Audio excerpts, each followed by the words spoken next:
Hello friends, स्वागत है आप सभी का मेरे चैनल पे। और जो लोग नए हैं उनको मैं बता दूं, मैं अनीता और आप लोगों का स्वागत करती हूं मैं अपने अनीता धर्मेंद्र चैनल पे। तो आज दिन है शुक्रवार।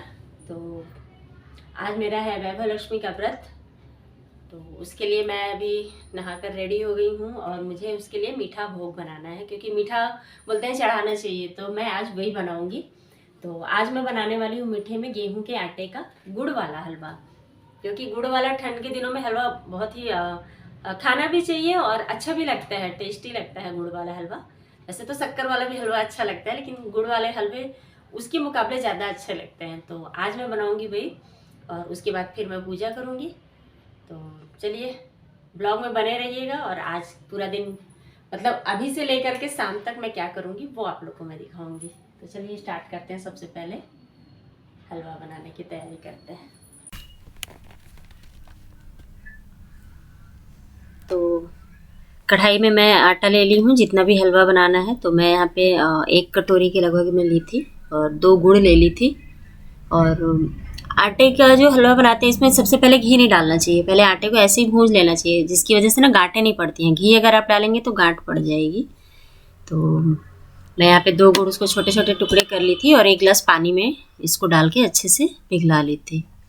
और यहाँ पे मैं घी डाल रही हूँ, और पूजा के डब्बे में मैंने घी डाला था, जो बचा था उसी पैकेट से ही मैं डायरेक्ट घी निकाल के डाल रही हूँ, क्योंकि थोड़ा बहुत ही है इसमें। तो मैं बोली इसी से निकाल के पूरे डाल देती हूँ, फिर रैपर फेंक दूँगी करके। तो घी मैं यहाँ पे 4 से 5 चम्मच ली हूँ। आटे के हलवे में चाहे बेसन के हलवे में ना घी बहुत ज़्यादा जाता है। तो 1 कटोरी आटा था मेरा और 2 गुड़ था। ये देखिए, इसको गोल्डन ब्राउन होने तक भूंज ली थी मैं, तो उसका कच्चापन ख़त्म हो गया था। और ड्राई फ्रूट्स जो भी आपको डालना है, मैंने काजू बादाम किशमिश चिरौंजी डाला था। और ये बनके हो गया है रेडी। तो अब ये देखिए कितना प्यारा दिख रहा है। जितना प्यारा दिख रहा था खाने में भी उतना ही टेस्टी था। पूजा के बाद जब मैं खाई तो अच्छा लगा खाने में। और अब यहाँ शुरू करती हूँ मैं वैभव लक्ष्मी की पूजा। तो इसमें सबसे पहले ना चावल लेते हैं। मैं मतलब मुझे कुछ लोगों से मैंने बात भी किया था पूजा से पहले, और बुक में भी थोड़ा बहुत देखा था। तो जितना समझ में आया था अपने अकॉर्डिंग मैं इसी तरह से करती हूँ, जो अभी मैं आपको बता रही हूँ। तो चावल में मैंने अष्टकमल बना लिया था, और फिर पीले चावल थोड़े थोड़े रख दिए थे, जहाँ जहाँ पे मैं लक्ष्मी जी का फ़ोटो रखूँगी। फिर उनकी जो बुक है उसमें श्री यंत्र है, उसकी भी पूजा करनी होती है ना, उसे रखूँगी। फिर नारियल जो पहले दिन से हम रखते हैं, इसको मन्नत का नारियल बोलते हैं, तो इसे भी रख ली थी। और एक जगह जो खाली है भी वहाँ पे मैं जोत रखूँगी।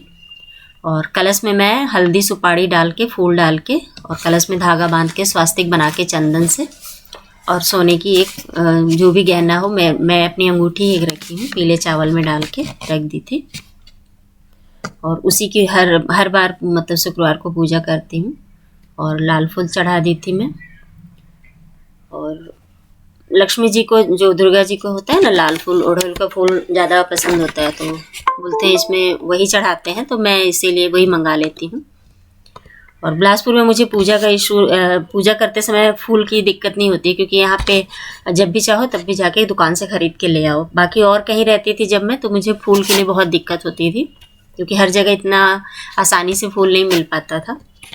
तो यहाँ पे मैं पहले चंदन टीका लगा ली थी सभी देवी जी लोग को, और फिर उसके बाद फूल चढ़ा दी थी, फिर भोग लगा दी थी। गणेश जी को भी भोग लगा देती हूँ मैं, गणेश जी भी हैं तो। और सबसे पहले वैसे भी गणेश जी की पूजा करनी होती है किसी भी पूजा में, फिर लक्ष्मी जी की मैं करी।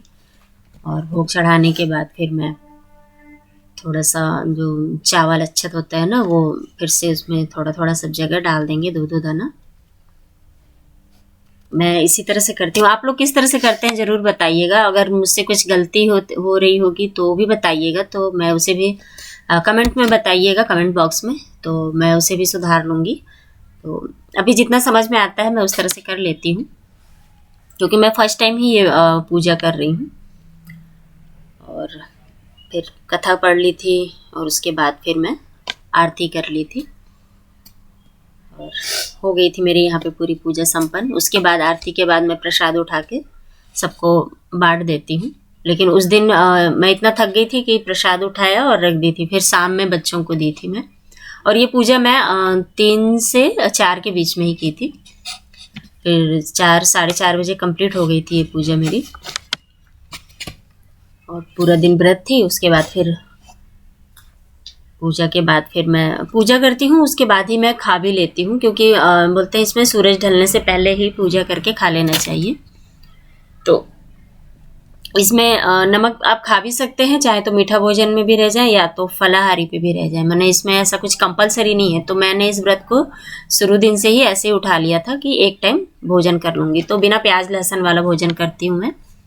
तो आज हलवा है मीठे में, और प्रसाद जो था, और आलू गोभी और मटर की भुजिया बना ली थी मैं, सेंधा नमक डाल के, फलाहारी नमक जो होता है ना वो डाल के बना ली थी, और रोटी।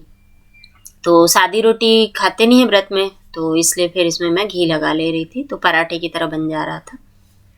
और व्रत के दिन ना पूरा दिन तो काम हो जाता है, फिर उसके बाद एनर्जी खत्म हो जाती है शाम होते होते, और रही सही जो कसर रहती है वो कथा पढ़ने के बाद एनर्जी खत्म हो जाती है। तो इसी तरह से मैं फिर पूजा करते के साथ उठती हूँ, और उसके बाद पहले मैं अपना बनाती हूँ खाना और खा लेती हूँ। और आज के दिन ना मैं ज़्यादा आटा गूँथ के रख देती हूँ, ताकि शाम में बस इन लोगों के लिए रोटी पूड़ी या पराठा जो भी बनाती हूँ वो बना दूँगी। और सब्जी भी मैं ज़्यादा इसलिए बना देती हूँ ताकि मुझे फिर अब इस समय बनाने के बाद फिर बस रोटी बनाना रहे और कुछ नहीं। क्योंकि शुक्रवार को जो भी मैं बनाती हूँ तो ये लोग बोलते ही हैं कि आप जो खाओगे वही हम भी खाएंगे। तो ये मैं अपना प्रसाद ले ली थी और उसके बाद अपना पारण कर ली थी। उसके बाद मैं सीधे आपको मिलूँगी, कपड़े उठाने के लिए फिर आ गई थी मैं, क्योंकि सूख गए थे मेरे कपड़े। अब गर्मी का दिन आ गया है ना, तो कपड़े जल्दी ही सूख जाते हैं, तो 1-2 घंटे डालो तो सूख जाते हैं। और ज़्यादा गीले कपड़े हैं तो उनको डालना पड़ता है थोड़ी ज़्यादा देर तक। अगर ड्रायर किया हुआ है तो वो तो 1 से 2 घंटे में सूख जाते हैं। तो ये लहंगे वगैरह मेरे रखे हुए थे बहुत दिनों से धुलने के लिए, पर धुल नहीं पा रहे थे, तो आज उसका भी दिन बन गया था। व्रत के ही दिन मुझे ज़्यादा काम मिल जाता है, पता नहीं कैसे। और उसके बाद मैं थोड़ा आराम करी थी। उसके बाद देखिए आज मेरे घर कौन कौन आई हैं। मेरी भतीजियाँ हैं ना, तो वो लोग आई हैं कोरबा से, तो उनके बच्चे आ गए थे, तो मस्त हम साथ में ही दिया बत्ती कर रहे थे, तो तीनों बच्चे आ गए थे। तो दोनों लक्ष्मी जी आज आ गई थी घर में स्वयं चल के, फिर दिया बत्ती मैंने किया। और उसके बाद सीधा फिर मैं रात के 9:30 दिया बत्ती करने के बाद मैं इतनी थक गई थी कि फिर मैं बिस्तर पे ही जाके लेट गई थी। मेरी इच्छा ही नहीं हुई कोई काम करने की। फिर सीधा मैं 9:30 बजे रात में उठी, तो बच्चों के लिए बस रोटी बनाई, क्योंकि इसके पापा बस प्रसाद खा के ही सो गए थे। बच्चे, छोटा वाला भी ऐसे ही सो गया था, बोला नहीं खाऊंगा, बड़ा वाला खाया था फिर। तो बस यही था मेरा आज वैभव लक्ष्मी का जो व्रत करती हूँ उस दिन का यही पूरा रूटीन रहता है। और आप लोग किस तरह से करते हैं मुझे ज़रूर बताइएगा। अगर मुझसे कुछ गलत हो रहा होगा तो उसको भी बताइएगा ताकि मैं सुधार सकूं। वीडियो अगर पसंद आता है तो प्लीज़ सब्सक्राइब कर लीजिएगा चैनल को, और लाइक करना मत भूलिएगा प्लीज़, क्योंकि लाइक बहुत कम ही लोग करते हैं। तो इसलिए प्लीज़ अभी तुरंत ऑनलाइन जाइए और लाइक करके आइए मेरे वीडियो को। और जो भी नए लोग हैं उनको बता दूं, मैं अनीता हूं, और ये मेरा चैनल है जिसमें मैं आपका स्वागत कर रही हूं, अनीता धर्मेंद्र चैनल पे। और जो पुराने लोग हैं वो सब्सक्राइब मुझे किए हैं। अच्छा, एक खास बात और है, मुझे जो भी लोग सब्सक्राइब किए हैं उसमें मुझे लगता है जो बेल आइकॉन होता है ना उसको हर कोई नहीं दबाया है, क्योंकि बहुत ही मतलब अनसब्सक्राइब लोग तो कुछ देखते हैं, लेकिन सब्सक्राइब लोग ना नहीं देखते हैं ज़्यादा। जितने मतलब जैसे जितने भी सब्सक्राइब किए ना उतने सारे लोग मुझे नहीं देखते हैं। तो मुझे लगता है कि या तो वो लोग के पास वीडियो नहीं पहुंच रही है मेरी, मतलब वीडियो तो पहुंच रही है पर नोटिफिकेशन नहीं जा रहा है। तो अगर ना आपने सब्सक्राइब किया है ना तो उसके बगल में एक जो बेल आइकॉन आता है ना उसको दबा के और उसको ऑल पे कर दीजिए, तो मैं जब भी वीडियो अपलोड करूंगी सबसे पहले नोटिफिकेशन आपको आपके मोबाइल पे मिल जाएगा, तो आप मेरी वीडियो आसानी से देख पाएंगे। तो इस बात को याद से ध्यान से कर लीजिएगा। और थक गई थी मैं भी, तो 2 से 3 ही रोटी बनाई, क्योंकि बड़ा वाला बेटा भी ज़्यादा बोला नहीं खाऊंगा। फिर उसके बाद खाना बनाने के बाद फिर किचन साफ़ की मैं, और नींद बहुत ही आ रही थी, तो फिर मैं 10 बज गए थे मुझे सोते, क्योंकि नेक्स्ट डे सैटरडे रहता है, तो फिर उस दिन भी सुबह जल्दी उठना होता है मुझे। खैर सेकेंड सैटरडे है तो बच्चों के टिफ़िन का उतना टेंशन नहीं रहेगा। तो वीडियो अगर पसंद आ रहा है तो आप प्लीज़ लाइक कर लिया करिए, दोबारा बोल रही हूँ मैं। और आप लोगों का रात का क्या रूटीन रहता है मुझे कमेंट बॉक्स में ज़रूर बताइएगा। और मुझे आप लोग कहाँ कहाँ से देख रहे हैं वो भी बताइएगा, क्योंकि मुझे पता ही नहीं चलता है मुझे कौन देख रहा है कौन नहीं देख रहा है। और फिर मिलूंगी नए वीडियो में, तब तक के लिए बाय बाय दोस्तों।